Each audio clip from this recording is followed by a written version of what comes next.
নমস্কার, আমি মৌ। আজ আমি আপনাদের যে গল্পটি পাঠ করে শোনাব সেটি প্রফুল্ল রায়ের লেখা একটি খুব মজার মন ভালো করা গল্প, কাবুল টাবুলের দেশভ্রমণ। আশা করি গল্পটি আপনাদের ভালো লাগবে।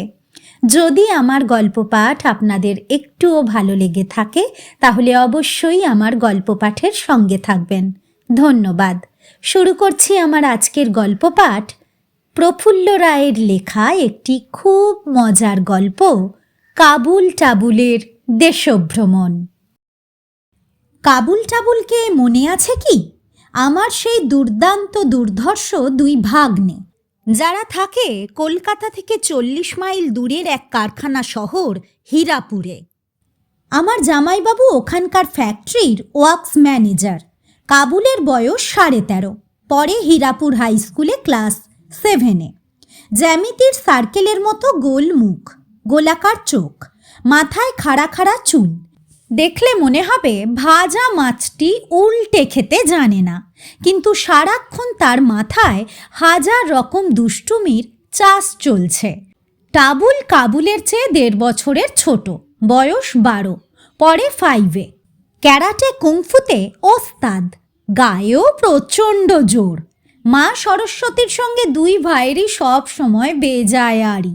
পরীক্ষার রেজাল্ট বেরুলে দেখা যায় বাংলায় 17 পেয়েছে, অঙ্কে 28, ইংরেজিতে টায় টোয় পাস। ফি বছরই জামাইবাবুকে স্কুলে গিয়ে হেডমাস্টারের হাতে পায়ে ধরে ছেলেদের পরের ক্লাসে তুলতে হয়। কাবুলের টাবুলের কীর্তিকলাপের কিছু কিছু গল্প আগেও শুনিয়েছি। ক্লাস 7-এ ওঠার আগেই নানা কায়দা করে শখানেক প্রাইভেট টিউটর তাড়িয়েছে। সেসব শুনলে চোখ চড়ক গাছ হয়ে যাবে। একবার মাঝরাতে উঠে তারা হীরাপুরের যত দোকান আছে সবগুলোর সাইনবোর্ড পাল্টে দিয়েছিল। জুতোর দোকান পদশোভার মাথায় লাগিয়েছিল জগদম্বা মিষ্টান্ন ভাণ্ডার। লন্ড্রির মাথায় বসিয়েছিল মা ছিন্নমস্তা হেয়ার কাটিং সেলুন ইত্যাদি। পরদিন সকালে সারা হীরাপুর জুড়ে কি হুলুস্থুল যে বেঁধেছিল তা বলে বোঝানো যাবে না। দুই ভাইয়ের কাণ্ড কারখানার কথা লিখতে হলে আজ তো একখানা মহাভারত হয়ে যাবে। সে যাকগে, এবছর গরমের ছুটি পড়ার পর কাবুল আর টাবুল হঠাৎ ঠিক করে ফেলল দেশভ্রমণে বেরিয়ে পড়বে। এমনিতে স্কুলের বই ছুঁতে চায় না, অন্য বইয়ের কথা শুনলে তাদের গায়ে জ্বর আসে। কিন্তু কিভাবে যেন ভূপর্যটক রামনাথ বিশ্বাসের একখানা জব্বর ভ্রমণ কাহিনী তাদের হাতে এসে গিয়েছিল। কি আশ্চর্য, দুই ভাই সেটা পড়েও ফেলে। আর পড়ার পর থেকেই ওদের মাথায় দারুণ একখানা আইডিয়া খেলে যায়। তারাও নানা দেশ ঘুরে বেড়াবে। কিন্তু রামনাথ বিশ্বাসের মতো এই মুহূর্তে পৃথিবী ভ্রমণ নয়, আপাতত ভারতবর্ষটাই চক্কর মেরে দেখা যাক। কিছুদিন ধরে কাবুল আর টাবুল 25 পয়সা 50 পয়সা করে জমিয়ে যাচ্ছিল। গুনে টুনে দেখা গেল সব মিলিয়ে 37 টাকা 80 পয়সা। টাবুল জিজ্ঞেস করে, দাদা, এই টাকায় কত দূর আর যেতে পারবো? কাবুল বলল, এই টাকাতেই ঘুরবো, তোকে অত ভাবতে হবে না। তোকে যা বলবো চোখ বুজে তাই করে যাবি। ঘাড় হেলিয়ে টাবুল বলছে, ঠিক আছে। দেশভ্রমণের প্ল্যানটা মাথায় আসার 2 দিন বাদে বাড়ির কাউকে কিছু না জানিয়ে একটা কাপড়ের ব্যাগে দুজনের কটা জামা প্যান্ট ভরে নিঃশব্দে ওরা বেরিয়ে পড়ল। হীরাপুর থেকে প্রথমে বাসে কলকাতার এসপ্ল্যানেডে, সেখান থেকে ফের একটা বাস ধরে হাওড়া স্টেশনে। হাওড়া এমন একটা স্টেশন সারাক্ষণ গম গম করতে থাকে। হিল্লি, দিল্লি, মাদ্রাজ, গুয়াহাটি, পাটনা, তিরুবন্তপুরম, সারা ভারতবর্ষ থেকে একের পর এক দূরপাল্লার ট্রেন আসছে।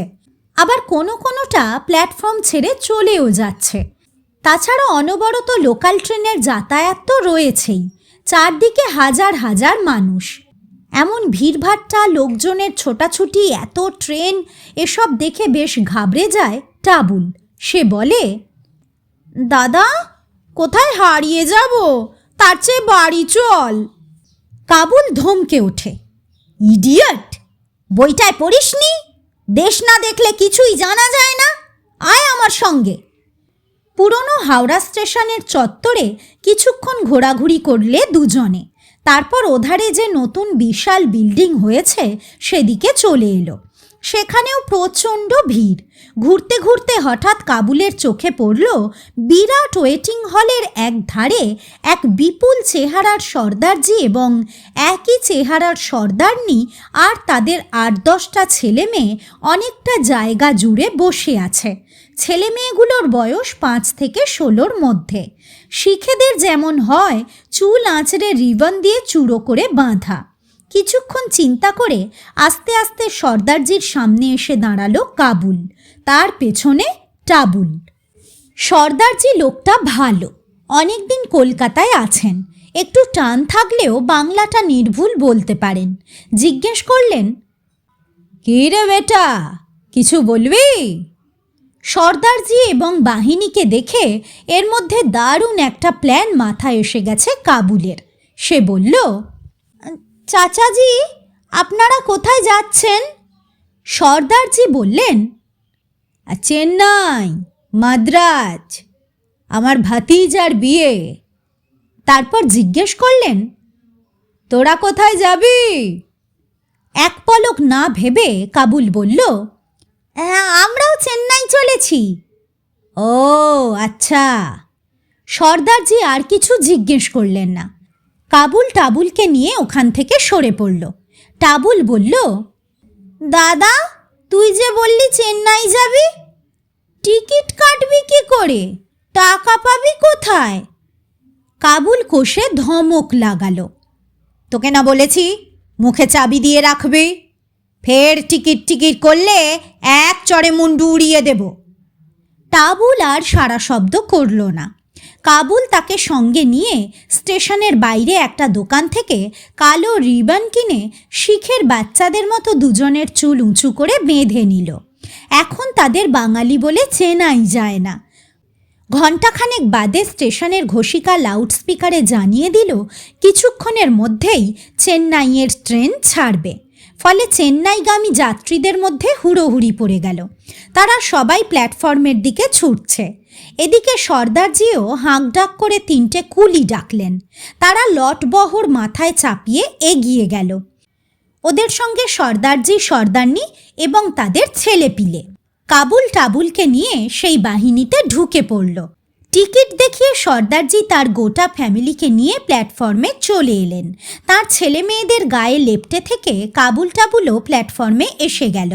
টিকিট চেকাররা আলাদাভাবে তাদের লক্ষ্য করেনি। প্ল্যাটফর্মে ঢুকে মাথার রিবন খুলে যেমন ছিল ফের তেমন হয়ে গেল কাবুল আর টাবুল। তারপর সর্দারজির পিছু পিছু চেন্নাই মেলের একটা কামরায় গিয়ে উঠল। এটা রিজার্ভ করা কম্পার্টমেন্ট নয়, ফলে পিলপিল করে লোক উঠছে। চোখের পলক পড়তে না পড়তেই যাত্রী আর মালপত্রে চারিদিক বোঝাই হয়ে গেল। অনেকেই নিচে শতরঞ্জি কি চাদর টাদর পেতে বসে পড়েছে। সর্দারজিরা জানালার দিকের গোটা একটা বেঞ্চ দখল করেছেন। এছাড়া কত জাতের লোক যে তার ঠিক ঠিকানা নেই। বাঙালি, বিহারি, তামিল, তেলেঙ্গি, কর্ণাটকি ইত্যাদি। এদের ভেতর পাহাড়ের মতো প্রকাণ্ড চেহারার এক সাধুকে দেখা গেল। লাল টকটকে কাপড় লুঙ্গির মতো করে পরেছে, ওপরে ঢোলা লাল পাঞ্জাবি, গায়ে রং আলকাতরার মতো কালো, মাথায় জটা, গলায় 3 প্যাচ রুদ্রাক্ষের মালা, কনুই থেকে কবজি পর্যন্ত সরু মোটা নানা ধাতুর বালা, কপালে গোলা সিঁদুরের মস্ত টিপ। তার সঙ্গে রয়েছে বিরাট এক বোঁচকা এবং একটা 5 হাত লম্বা ত্রিশূল। ভাঁটার মতো লাল চোখ দুটো সারাক্ষণ বাঁই বাঁই করে ঘুরছে, মনে হয় কাপালিক। সর্দারজিরা যেখানে বসেছেন তার উল্টো দিকের একটা বেঞ্চে কোনাকুনি অল্প একটু জায়গায় গুটিসুটি মেরে বসেছে কাবুল আর টাবুল। হঠাৎ 2 ভাইয়ের দিকে নজর পড়ল সর্দারজির। চোখ কুঁচকে কিছুক্ষণ তাকিয়ে থাকার পর জিজ্ঞেস করলেন, কি রে ছোকরারা, একটু আগে তোদের দেখেছিলাম না? 2 ভাই তক্ষুনি ঘাড় হেলিয়ে দেয়। হ্যাঁ চাচাজি। 2টো ছেলে চেন্নাই চলেছে, তাদের সঙ্গে কেউ নেই। সর্দারজির কেমন একটু সন্দেহ হলো। তিনি জিজ্ঞেস করেন, তোদের সঙ্গে আর কে আছে? কাবুল জানায়, আর কেউ নেই। চোখের দৃষ্টি কড়া হয়ে ওঠে সর্দারজির। তিনি বলেন, বাড়ি থেকে ভাগছিস কেন? কাবুল দুহাত জোরে জোরে নেড়ে বলে, না চাচাজি, না। ঠিক সে বল, নইলে পুলিশ ডেকে আব্বি তাদের হাতে তোদের তুলে দেব। চোখ পাকিয়ে বললেন সর্দারজি। কাবুল মুখ কাঁচুমাচু করে জানালো, মা বাবার অনুমতি ছাড়া তারা কখনো কিছু করে না, কোথাও যায় না। মা বাবা তাদের জানিয়েছেন শুধু বই পড়ে ভারতবর্ষকে জানা যায় না, সেজন্য ঘুরে ঘুরে কাশ্মীর থেকে কন্যাকুমারী, মণিপুর থেকে গুজরাট পর্যন্ত দেখতে হয়। তাই তারা দুই ভাই দেশ ভ্রমণে বেরিয়েছে। কাবুলের মুখটা এমনই সরল ভালো মানুষের মতো যে তার প্রতিটি কথা বিশ্বাস করলেন সর্দারজি। বললেন, তোদের মা বাবা সমঝদার আদমি। ঠিকই বলেছেন। ট্রেন একসময় ছেড়ে দিল। 3-4টে স্টেশন পার হবার পর কাবুলের কামরায় একজন চেকার উঠল। তাদের টিকিট নেই। কাবুল একটু ভয়ে ভয়ে কাবুলের কানে কানে ফিসফিস করে বলে, দাদা দাদা, এবার কি হবে? কাবুল বলল, ঘাবড়াস না, আমি তো আছি, আয় আমার সঙ্গে। তারা কম্পার্টমেন্টের যে খোপটায় বসেছে তার সামনে দিয়ে লম্বা সরু প্যাসেজ, দুদিকের শেষ মাথায় টয়লেটে গিয়ে ঠেকেছে। চেকার যখন অন্য যাত্রীদের টিকিট পরীক্ষা করছে, কাবুল ভাইকে নিয়ে শুট করে ডান পাশের টয়লেটের সামনে গিয়ে তককে তককে রইল। তাদের খোপটা থেকে চেকার বেরিয়ে গেলে আবার তারা ফিরে এসে নিজেদের জায়গায় বসে পড়ে। ট্রেন ছেড়েছিল সন্ধ্যার আগে আগে। ক্রমশ রাত বাড়তে থাকে। আরও কয়েকটা স্টেশন পেছনে ফেলে গাড়ি ঝড়ের গতিতে এগিয়ে চলেছে। সেই যে চেকারটা উঠেছিল, তারপর আরও দুজন চেকার উঠে যাত্রীদের টিকিট দেখে গেছে। পরের দুবারও কাবুল টাবুলকে নিয়ে টয়লেটের কাছে চলে গিয়েছিল এবং চেকাররা খোপ থেকে চলে গেলে ফিরে এসেছে। সর্দারজি প্রথম দুবার খেয়াল করেনি। তৃতীয়বার ভালো করে লক্ষ্য করার পর জিজ্ঞেস করলেন, এই, তোদের কি মতলব রে? চেকার এলেই ভেগে যাচ্ছিস, টিকিট কাটিসনি? কাবুল বুঝতে পারল সর্দারজির কাছে ধরা পড়ে গেছে। করুণ মুখে বলল, চাচাজি, টিকিটের জন্যে এত লম্বা লাইন পড়েছিল যে কাটতে পারিনি। টিকিট কাটতে গেলে ট্রেন ধরতে পারতাম না। সর্দারজি হুমকে উঠলেন, বদমাস কাহিকা, টিকিট কাটতে গেলে ট্রেন ছেড়ে দিত? হ্যাঁ, বিনা টিকিটে যাবার ধান্দা? এবার চেকার উঠলে ঠিক ধরিয়ে দেব। কাবুল উত্তর দিল না। ফের চেকার উঠলে কি করবে মনে মনে তার ফোন দিয়ে আঁটতে লাগলো। রাত 11টার পর যাত্রীদের মধ্যে ঘুমের তোড়জোড় শুরু হলো। সর্দারজিরা যে বেঞ্চটা দখল করেছিলেন তার ওপর বিছানা পেতে ছেলে মেয়েগুলোকে শুইয়ে তিনি এবং সর্দারনিও কোনো রকমে শুয়ে পড়লেন।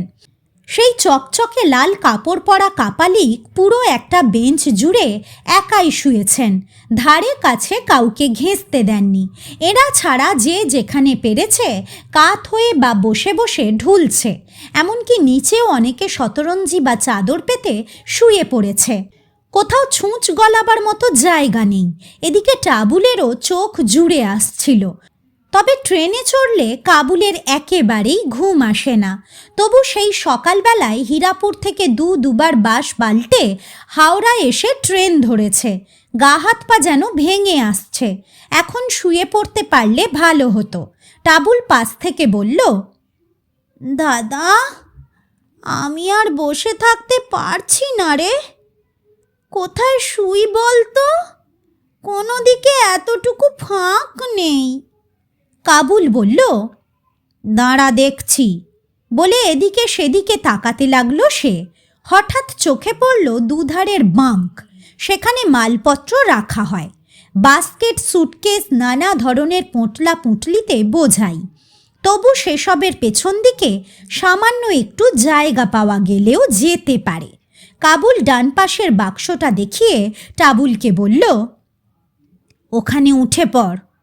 চোখের পলকে টাবুল উঠে পড়ে এবং লটবহর সরিয়ে সরিয়ে শোবার মতো জায়গা করে নেয়। ভাইয়ের ব্যবস্থা হয়ে যাবার পর বাঁধারের বাঙ্কটায় উঠে একইভাবে কাবুলও শুয়ে পড়ে। ট্রেন প্রচণ্ড স্পিড তুলে অন্ধকার চিরে চিরে ছুটে চলেছে। এত শব্দ, মনে হয় ঝড় বয়ে যাচ্ছে। কামরার একটা মানুষও এখন জেগে নেই। গভীর ঘুমে সবাই ডুবে আছে। ঘুমন্ত সর্দারজির নাকের ভেতর থেকে মেঘের ডাকের মতো আওয়াজ বেরিয়ে আসছে। কাপালিক টাইপের সাধু মহারাজও কম যান না। ওধারে বেঞ্চে শুয়ে শুয়ে তিনি এমন নাক ডাকছেন যেন মুহুর্মুহু বাজ পড়ছে। এছাড়া অন্যদেরও সরু মোটা মিহি নানা টাইপের নাসিকার বাজনা শোনা যাচ্ছে। সকলে ঘুমোচ্ছে, কিন্তু একজনই শুধু জেগে আছে, সে কাবুল। ট্রেনের অনবরত ঝাঁকুনিতে মাঝে মাঝে তাঁর একটু ঝিমুনি আসে, পরক্ষণে সেটা কেটে যায়। হঠাৎ তার চোখে পড়ল সর্দারজির স্ত্রী জলহস্তির মতো বিশাল শরীর এলিয়ে শুয়ে আছেন। তার গদার মতো একটা হাত বেঞ্চের বাইরে ঝুলছে। সেই হাতে গোছা গোছা সোনার চুড়ি। গলার মোটা লম্বা হারটাও নিচে অনেকখানি ঝুলে আছে। মহিলার নাকে হীরের নাকছাবি, কানে ঝুমকো। মোট কথা, তাঁর সারা শরীরে একেবারে সোনায় মোড়া। মাঝরাতে কি একটা স্টেশনে এসে ট্রেন থামল। কামরায় যে প্যাসেঞ্জাররা রয়েছে তাদের কেউ নামল না, তবে দুটো লোক উঠল।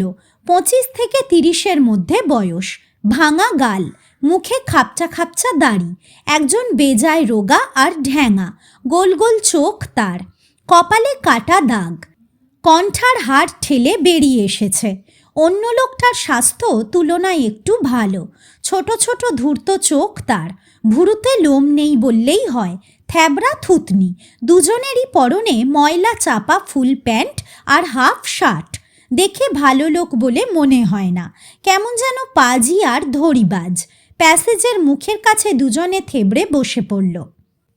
তারপর চনমন করে ভেতরের ঘুমন্ত লোকজন আর মালপত্রের দিকে তাকাতে লাগলো, আর মাঝে মাঝে নিজেদের মধ্যে নিচু গলায় ফিসফিস করে কি যেন বলতে লাগলো।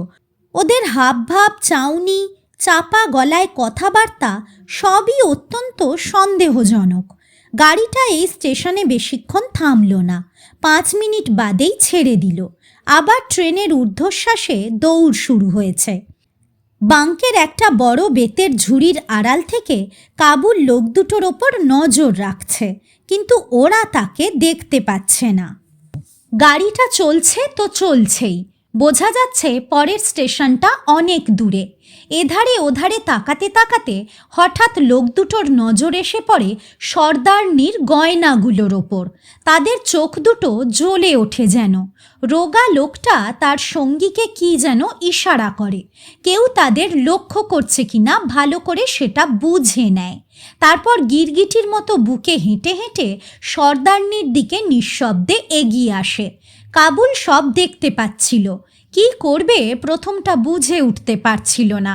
ওদিকে রোগা লোকটা সর্দারনির ঝুলন্ত হাতটা আলতো করে তুলে ধরল এবং তার সঙ্গী খুব সাবধানে ওর চুড়িগুলো যখন খুলতে যাবে, হঠাৎ খারাপ স্বপ্ন দেখে মানুষ যেমন আ আ করে চেঁচিয়ে ওঠে, অবিকল সেইভাবে চিৎকার করে উঠল কাবুল। তক্ষুনি লোক দুটো বিদ্যুৎ গতিতে পিছু হটে তাদের পুরনো জায়গায় ফিরে গিয়ে ফের থেবড়ে বসে পড়ে। এদিকে কাবুলের চিৎকারে কামরার ওই খোপটার সবার ঘুম ভেঙে গিয়েছিল। সকলে ধর্মর করে উঠে বসে। সর্দারজি চোখ রগড়াতে রগড়াতে বলে, কিয়া হুয়া রে, কিয়া হুয়া?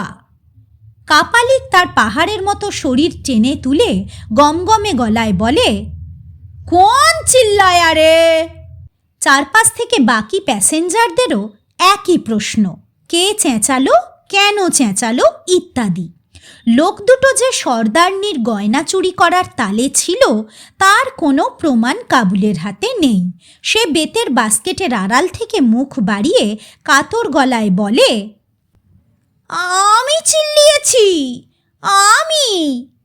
চোখের তারা দুটো বনবন করে ঘোরাতে ঘোরাতে সর্দারজি হুঙ্কার ছাড়েন, কেন রে, হ্যাঁ?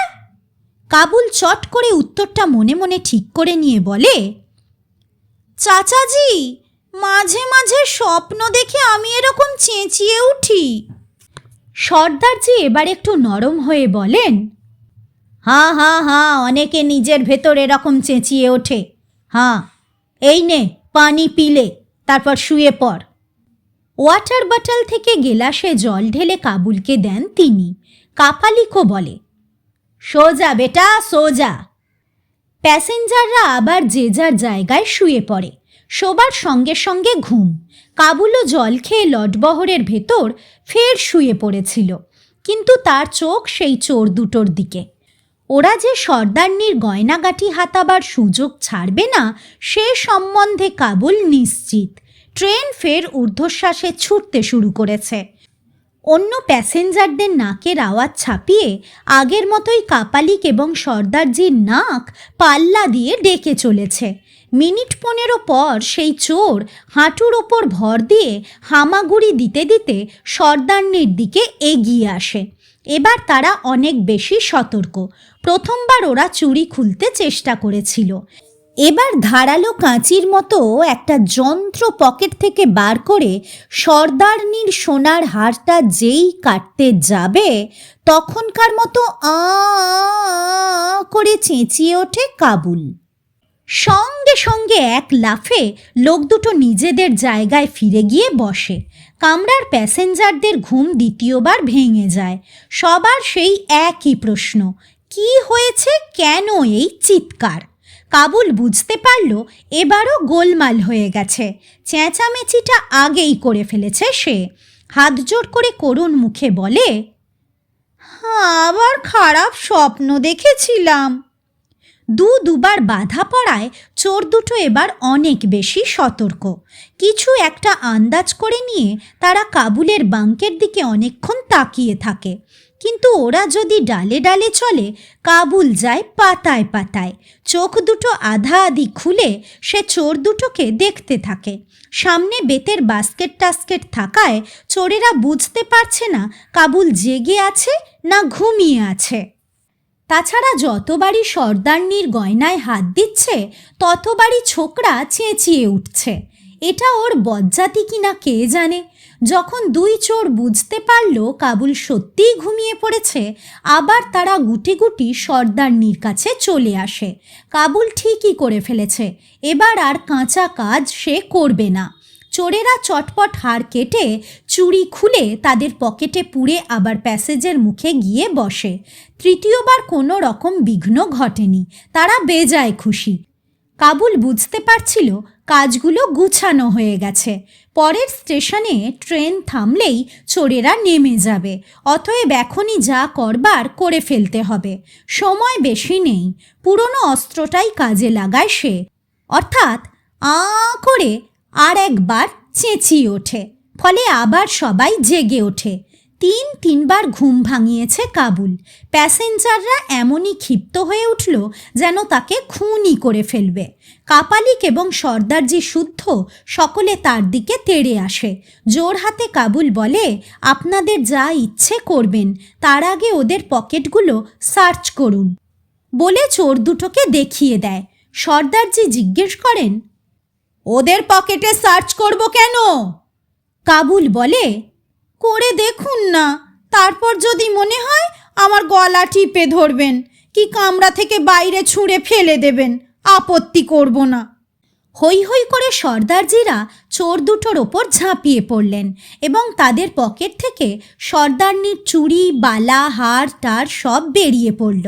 কাবুল বাঙ্ক থেকে নিচে নেমে পড়েছিল। সকলকে বুঝিয়ে বলল কেন তিনবার সে চেঁচিয়ে উঠেছে। প্যাসেঞ্জাররা চোর দুটোর ওপর এত রেগে গেছে যে খুনই করে ফেলবে, কিন্তু তাদের থামিয়ে দিয়ে ত্রিশূলের মোটা হ্যান্ডেলের পেছন দিকটা দিয়ে চোরেদের পেটে গুঁতো মারতে মারতে বলতে লাগলো, মহাপাপী, মহাপাপী। এদিকে কাবুলকে বেড়াল ছানার মতো কাঁধে তুলে নাচতে নাচতে সর্দারজি হেঁড়ে গলায় বলতে লাগলেন, বেটা, তুই আমাদের বাঁচিয়ে দিয়েছিস। গয়নাগুলো চুরি হলে আমাদের বহুত লস হয়ে যেত। চেন্নাইতে তুই আর তোর ভাই আমার গেস্ট হয়ে থাকবি। তামাম শহরটা আর চারপাশের সব কিছু তোদেরকে দেখিয়ে দেব। কি বেটা, খুশি তো? কাবুল কাঁধের ওপর থেকে বলল, খুব খুশি চাচাজি, খুব খুশি। চেন্নাইতে নামার পর টাবুল বলল, দাদা, চেন্নাই দেখার তো ব্যবস্থা হলো, কিন্তু সারা দেশ ঘোরার কি হবে? কাবুল বলল, কোনো চিন্তা নেই, এরকম আরও কত সর্দারজি রয়েছে, তাদের ঘাড়ে চড়ে পুরো দেশটা আমরা ঠিক ঘুরে বেড়াবো।